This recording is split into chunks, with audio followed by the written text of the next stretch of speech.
MP का खतरनाक scene.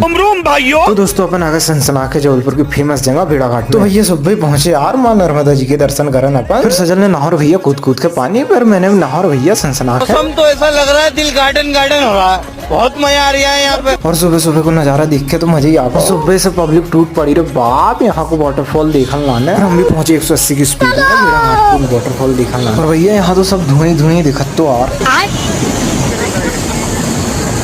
फिर हमने पूरा भेड़ाघाट घूमा। आपको भी अच्छा लगा तो गाइज कमेंट और लाइक कर दो सनसनाखे।